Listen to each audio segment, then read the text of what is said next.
काशी के विश्वनाथ मंदिर में भरत मुनि नाम के एक परम सिद्ध महात्मा रहते थे। एक दिन उन्हें तपोवन सीमा में स्थित देवताओं के दर्शन की इच्छा हुई। वह सुबह दर्शन के लिए निकल गए। उन्हें थकान का अनुभव हुआ। पास ही बेर के दो वृक्ष थे, उन्हीं की छाया में वह विश्राम करने लगे। एक वृक्ष के नीचे उन्होंने सिर रखा और दूसरी की जड़ में पैर रख दिए। थोड़ी देर विश्राम करने के बाद तपस्वी वहां से चले गए।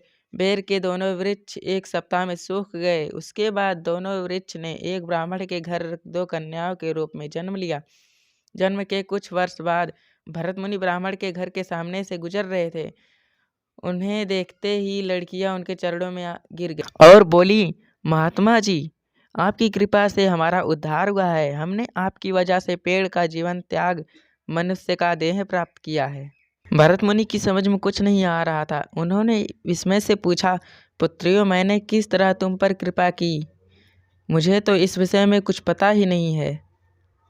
यह सुन दोनों लड़कियों ने कहा, पहले हम दोनों देवराज इंद्र की अप्सराएं थीं। गोदावरी नदी के तट पर छिन्नपाप नामक पवित्र तीर्थ है।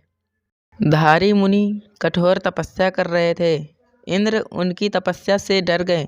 उन्हें यह डर सताने लगा कि कहीं उनका सिंहासन ना छिन जाए।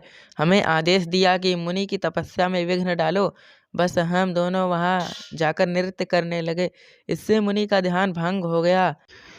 वह क्रोधित हो उठे। उन्होंने श्राप दिया कि तुम दोनों पेड़ बन जाओ। इस पर हमने उनके पैर पकड़ लिए और क्षमा मांगने लगी। महात्मा जी का हृदय पसीज गया। उन्होंने कहा, मैं तुम्हें श्राप से मुक्ति का रास्ता बता सकता हूँ। उन्होंने बताया कि श्राप भरत मुनि के आने तक ही रहेगा। उसके बाद तुम नारी के रूप में जन्म लोगी और बाद में देवलोक जा सकोगी। लड़कियों की बात सुनकर भरत मुनि ने उन्हें आशीर्वाद दिया और अपनी राह में चले गए। दोनों कन्याएं कुछ समय बाद देवलोक के लिए चली गईं।